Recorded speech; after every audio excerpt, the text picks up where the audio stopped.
शर्मिया साहब फरमाइए, नंबर्स कहां से पूरे करेंगे? नंबर्स गेम जो है ना बड़ी खतरनाक है। और अगर पाकिस्तान तहरीक इंसाफ आपको सपोर्ट नहीं करती, आप कुछ भी कर लें, कोई आईनी तरमीम आप नहीं करवा सकते। देखिए, इसमें तो कोई दो राय नहीं है कि it's all about numbers. Number की गेम, नंबर होते तो बहुत पहले ही काम हो चुका होता। एब्सोल्युटली नॉट पे खड़े हैं तो कहां से आएंगे? नहीं, मुझे नहीं लगता वो एब्सोल्युटली नॉट पे खड़े हैं चौधरी साहब। आज जो कमेटी के अंदर उनका रवैया था उससे तो ऐसा बिल्कुल नहीं तासुर जा रहा था। राजी हैं? नहीं राजी है, लेकिन आई थिंक वो कुछ चीज़ों के ऊपर उनकी अपनी ऑब्जर्वेशंस हैं, तहफ़्फ़ुज़ात हैं, जिस पे मौलाना साहब जो हैं वो उनसे बातचीत कर रहे हैं। अभी कर रहे हैं और शायद राजी कर लें, शायद कर लें राजी, यू नेवर नो। देखिए मौलाना क्या पैकेज लेके जा रहे हैं उनके पास? इस बारे में तो आपको मौलाना साहब के कोई नुमाइंदे ही बता सकते हैं कि क्या पैकेज लेके जा रहे हैं। वैसे क्यों मानेंगे वो? देखिए अब आई डोंट नो कि क्या देते हैं, क्या लेते हैं। देखें, गिव एंड टेक तो होगी उसके बगैर उसके बगैर तो नहीं होगा ना, ये मानने वाले हैं ऐसे। तो अब क्या देते हैं, क्या लेते हैं, ये नहीं पता। लेकिन तीन चार चीजें हैं। वैसे एक तो सुप्रीम कोर्ट ऑफ पाकिस्तान का जो फैसला है आप उसको मान लें, या इनकी मुलाकात खान साहब से करा दें। नहीं, मुलाकात नहीं करा दें। खान साहब मुलाकात हो गई तो कोई बंदा वोट नहीं देगा आपको, कुछ भी कर ले। नहीं देखिए, अब अगेन ये सियासत होती है हर चीज के ऊपर। इनकी सियासत जो है ना वो है कि हर चीज पे सियासत करो, हर चीज को मुतनाज़ा बनाओ।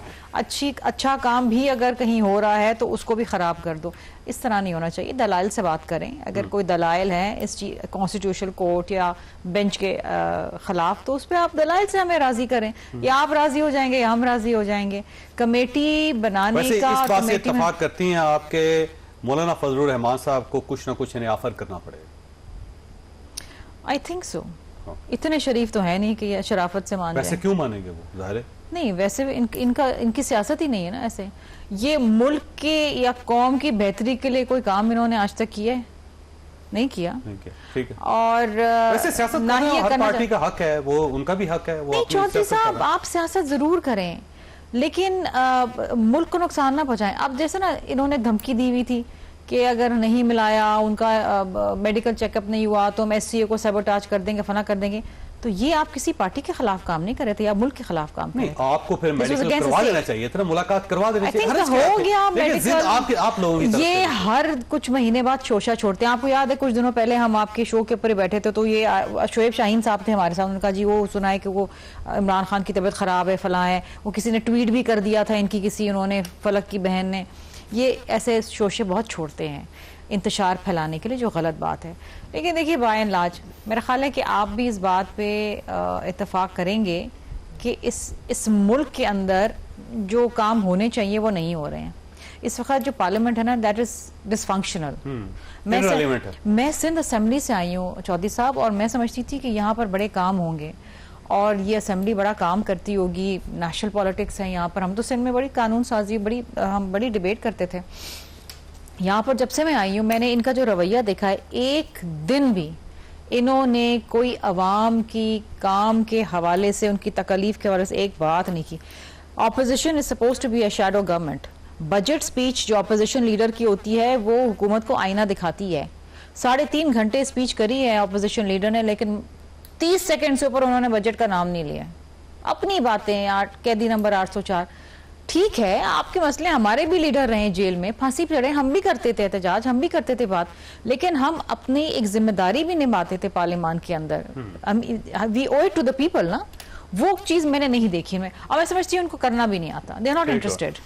अच्छा पंजोता साहब, अगर आपकी तरफ से एब्सोल्युटली नॉट है तो आज एक और डेवलपमेंट हुई सुप्रीम कोर्ट ऑफ पाकिस्तान में। जो आईनी तरामीम के खिलाफ 2 पिटीशंस आपने दायर कर रखी थी, आज हामिद खान साहब ने वो वापस ले ली। अब अगर आप गवर्नमेंट के साथ जाने के लिए तैयार नहीं है, मौलाना फजलुर रहमान साहब की ऑफर कबूल करने के लिए तैयार नहीं है, तो फिर आपको पिटीशंस वापस लेने की क्या जरूरत थी? आज तो चीफ जस्टिस पाकिस्तान बड़े हैरान हुए कि ये क्या कर रहे हैं आप और क्यों ले रहे हैं वापस आप?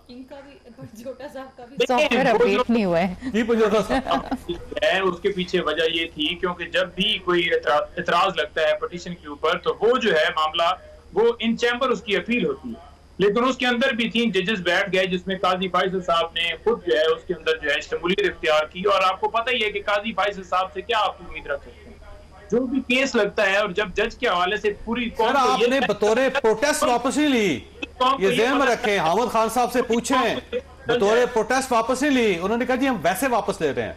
उन्होंने देखे तो उन्होंने यही मौकफ कहना था ना। वैसे तो मेरा ख्याल में कह देना चाहिए था कि आप इंसाफ नहीं देते। ये बार बार कह भी चुके हैं कि आप इंसाफ नहीं देते, आप बिल्कुल नाइंसाफी करते हो। उन्हें तो उस चीज से फर्क नहीं पड़ता, बल्कि किसी की आवाज दबा दो, किसी की। अब आपने देखा नहीं है कि उस वकील के साथ क्या किया गया, मुस्तफैन के साथ, कि उस आदमी के ऊपर इतना तशद्दुद किया गया। बाद में कहा गया कि वो कहीं उसके अंदर था, वाशरूम के अंदर था और फिसला और उसको चोट लग गई है। तो ये आवाज बंद कराने के लिए तो किया जा रहा है, जहां कहा जाता है कि तौहीन अदालत का बिल्कुल होना ही नहीं चाहिए, कि किसी के खिलाफ नहीं होनी चाहिए, और दूसरी तरफ पर्चे करवा कर लोगों पर जुल्म करवा रहे हैं। यार खुद खुदा का खौफ करें। अब देखिए ये जो बात, एक सवाल है कि ये जो हामिद खान साहब ने पिटीशंस वापस लिए हैं, वो पार्टी की मर्जी से लिए होंगे? देखिए मैं उनसे इस हवाले से मेरी बातचीत नहीं हुई, लेकिन पार्टी को उसमें पता है, क्योंकि ये बात लीगल ग्रुप के अंदर भी डिस्कस हुई है, लीगल टीम के सामने भी है। तो डेफिनेटली फिर पता है और पार्टी के वो सेनेटर हैं, और उन्होंने अगर वापस ली है तो इसके अंदर वही मैंने आपके सामने रख लिया कि यही वजह थी जिसकी वजह से ये किया गया। दूसरी ये चीज है कि देखिए यहाँ पर बात की जा रही है कि नहीं मैदर पंजोथा जो है वो बड़े लाइन जो है वो खान साहब को इस तरह की पसंद है और इस तरह से बोल रहे हैं। क्या इमरान खान मेरे यहाँ से इंटरव्यू सुन रहे हैं? क्या वहां पर उनके पास एक्सप्रेस और जियो टीवी चैनल चल रहे हैं? उनके पास तो कोई चैनल नहीं है। और जहां बात की जा रही है कि मैं दिखाने के लिए, देखिए ये जाती बात है। अगर मैं कहूँ ना कि आप तो वैसे जनाब खान साहब बड़े समझदार हैं, लेकिन आपको इन चोरों और डाकुओं के साथ तो बिल्कुल नहीं बैठना चाहिए। आप भी उनके साथ हिस्सा बनेंगे जो हर रोज लोगों के घरों में छापे मरवाने वालों को। सर कमेटी के अंदर बैठे हुए हैं सर, वो उठाती हैं, अगवा करती हैं, जो मर्जी। सर आपकी पार्टी बैठी हुई है सर इन सब के साथ? जी कहां बैठी? इनके घर बैठी। पार्टी पार्लिमानी कमेटी में इन सब के साथ बैठी हुई है, वो मुज़ाकरात करती है, वहां पे अपनी तजावीज़ देती है।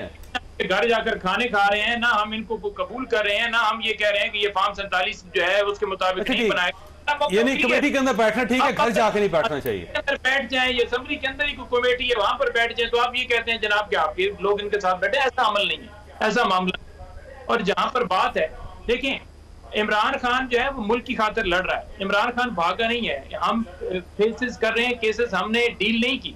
आपके तो लीडर जब भी आए डील की और फिर वापस चले गए। मुश्किल वक्त के अंदर जब वो हुकूमत से गए थे तो फिर कौम के सामने रहते ना, साथ देते अवाम का, अवाम के अंदर पछताई भी होती। जब आप डील के जरिए बाहर जाएंगे और फिर डील करके वापस आएंगे तो लोग तो आपको रिजेक्ट करेंगे।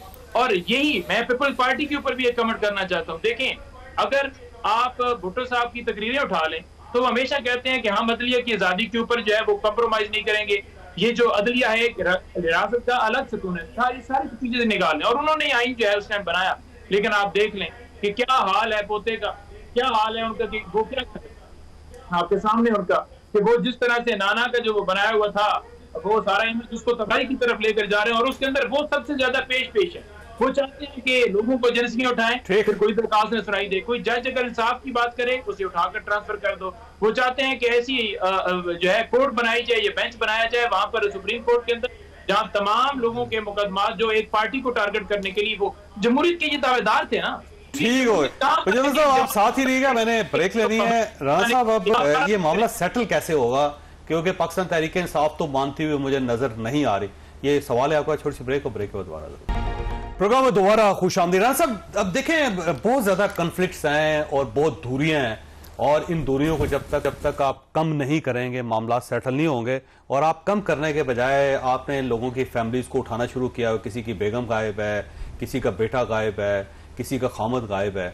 तो इस तरह तो तरमीम नहीं होती जिस आप करना चाहिए। देखिए जावेद साहब आप सही कह रहे हैं। अगर किसी के साथ कोई जोर जबरदस्ती की जा रही है, किसी की बहन को, बेगम को, तो इस चीज की तो कोई भी जमहूरी आदमी जो है वो इसकी तायद नहीं करेगा या ये नहीं कहेगा ये गवर्नमेंट है, आपको पता होना चाहिए। लेकिन देखें बात यह है कि इन चीजों की तहकीक होनी चाहिए, और जब तक तहकीक के नतायज सामने नहीं आ जाते तो इस पर हतमी बात भी कोई नहीं करनी चाहिए। अब देखें इनके चीफ मिनिस्टर गायब हुए, इन्होंने पूरी दुनिया में वावेला मचाया कि वो अगवा हो गए हैं, उठा लिए गए हैं। वो कहते हैं मैं 12 जिले घूम के आया। तो देखें ना, इनके अपने चीफ मिनिस्टर तो उस चीज की तायद नहीं कर रहे जिसका ये जिक्र पूरी जमात ने किया, दुनिया में एक तमाशा लगाया। तो देखें तहकीक हो लेने दें, अगर कुछ ऐसा साबित होता है तो हम कंडेम करेंगे, ऐसी कोई बात नहीं है। बाकी देखें अली गौहर साहब ने उन्होंने क्या कहा, उन्होंने कहा जी साथ हमारे जमात के लोग इनको वोट डालेंगे तो वो जमीर पे डालेंगे। भुट्टो साहब जानते हैं। हाँ, और वो जमीर की आवाज पे डालेंगे। तो इनके अगर हमारे पे डाल देंगे, वो जमीर की आवाज पे नहीं डालेंगे, उनको अगवा करके डाल रहे हैं तो नहीं तो अभी अगर डाले, मैं तो अगर मगर की बात कर रहा हूं ना, तो अगर वो डालेंगे ये तो चीज देखें। और सबसे पहली बात, ये पहले से इन्होंने एक वावेला मचा दिया, डल तो जाए वोट, जब डलेंगे तो पता लगेगा किसने डाले हैं, फिर उससे पूछ भी लेंगे कि भाई आपने क्यों डाले हैं, वो बता भी देगा। तो उससे पहले ही ये जो एक शोर और ये एक प्रोपोगेंडा की जो आजकल वैसी प्रोपोगेंडा, अभी ये स्टूडेंट्स भी प्रोपोगेंडा कर रहे हैं और साबित हो गया, तो ये जमात का ये वतीरा है। तो हमने इस मिस इन्फॉर्मेशन के साथ भी लड़ना है और हमने आईनी तरमीम भी लेके आनी। तो हम तो इनको दावत दे रहे हैं और ये कमेटी में भी बैठे हैं और मुझे तो लगता है कि इनकी जमात कोई ना कोई प्रपोजल देगी।